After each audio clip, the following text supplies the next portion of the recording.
ரஷ்ய அதிபர் புதின் வீட்டருகே தாக்குதல் முயற்சி என்ற செய்தியை தான் இன்றைய செய்தியாக பார்க்கவிருக்கின்றோம். உலக தமிழர்கள் அனைவருக்கும் வணக்கம். இது உங்கள் தமிழா செய்தி. புதின் வீட்டருகே தாக்குதல் முயற்சியா? ரஷ்யா குற்றச்சாட்டு, அதை உக்ரைன் மறுத்து இருக்கின்றது. உலக அரசியல் அரங்கில் மீண்டும் பதற்றம் அதிகரித்துள்ளது. ரஷ்யா உக்ரைன் போர் தொடரும் நிலையில் ரஷ்ய அதிபர் விளாடிமிர் புதின் வசிக்கும் இல்லத்திற்கு அருகே தாக்குதல் முயற்சி நடந்ததாக ரஷ்ய அரசு அதிர்ச்சி தகவலை வெளியிட்டுள்ளது. இந்த குற்றச்சாட்டை உக்ரைன் முழுமையாக மறுத்துள்ளது. இந்த சம்பவம் உண்மையா அல்லது அரசியல் நோக்கத்துடன் கூறப்பட்டதா என்ற குற்றச்சாட்டா?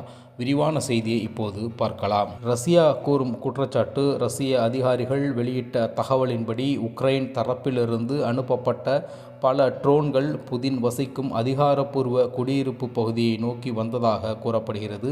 இந்த சம்பவம் மாஸ்கோவிற்கு வெளியே உள்ள பாதுகாப்பு அதிகம் உள்ள பகுதியில் நடந்ததாக தகவல் வெளியாகி இருக்கின்றது. ரஷ்யாவின் வான்வழி பாதுகாப்பு அமைப்புகள் உடனடியாக செயல்பட்டு அனைத்து ட்ரோன்களையும் வானிலையே அளித்ததாக கூறப்படுகின்றது. மேலும் இதில் புதினுக்கு பொதுமக்களுக்கும் எந்த சேதமும் இல்லை எனவும் ரஷ்யா விளக்கம் அளித்துள்ளது. ரஷ்யா இதை அதிபரை குறிவைத்து பயங்கரவாத தாக்குதல் முயற்சி என்று கடுமையாக வர்ணித்துள்ளது.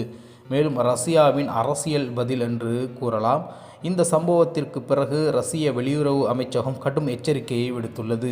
இது சாதாரண தாக்குதல் அல்ல, ரஷ்யாவின் தலைமை மீது நேரடியான அச்சுறுத்தல். இதற்கு கடுமையான பதில் அளிக்கப்படும் என ரஷ்ய அதிகாரிகள் தெரிவித்திருக்கின்றார்கள். மேலும் உக்ரைனுடன் நடக்கவுள்ள எந்த சமாதான பேச்சுவார்த்தையும் இந்த சம்பவத்தால் பாதிக்கப்படலாம் என்று ரஷ்யா எச்சரிக்கை விடுத்துள்ளது. உக்ரைன் தரப்பு இதை மறுக்கின்றது.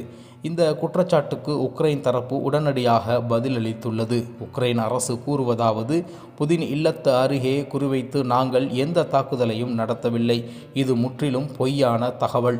ரஷ்யா போரை தீவிரப்படுத்துவதற்காக இப்படிப்பட்ட கதைகளை உருவாக்குகிறது என்று கடுமையாக மறுத்திருக்கின்றது. உக்ரைன் அதிபர் அலுவலகம் வெளியிட்டுள்ள செய்தியில், ரஷ்யா தன் மக்களிடமும் உலக நாடுகளிடமும் போருக்கு ஆதரவு பெற இதுபோன்ற குற்றச்சாட்டுகளை முன்வைக்கிறது என்று விமர்சித்துள்ளது. மேலும் சர்வதேச கவனமும் உலக நாடுகளின் பார்வையும் இந்த சம்பவம் குறித்து உலக நாடுகள் உன்னிப்பாக கவனித்து வருகின்றன. அமெரிக்கா, ஐரோப்பிய நாடுகள் உள்ளிட்ட பலர் இருதரப்பும் பொறுப்புடன் நடந்து கொள்ள வேண்டும் என வலியுறுத்தியுள்ளனர். அரசியல் ஆய்வாளர்கள் கூறுவது அதாவது, இது உண்மையான தாக்குதலா அல்லது போரில் மேலாதிக்கம் பெறும் ஒரு தகவல் யுத்தமா? ரஷ்யா உக்ரைன் போர் மேலும் தீவிரமாவதற்கான அறிகுறியா என்று கேள்விகள் எழுப்பியிருக்கின்றார்கள்.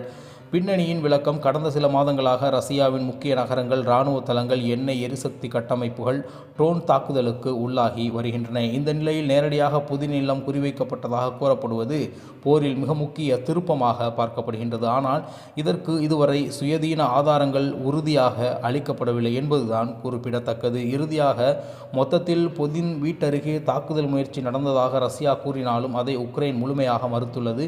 உண்மையிலேயே அங்கே என்ன நடந்திருக்கும் என்பது இன்னமும் உறுதியாக தெரியவில்லை.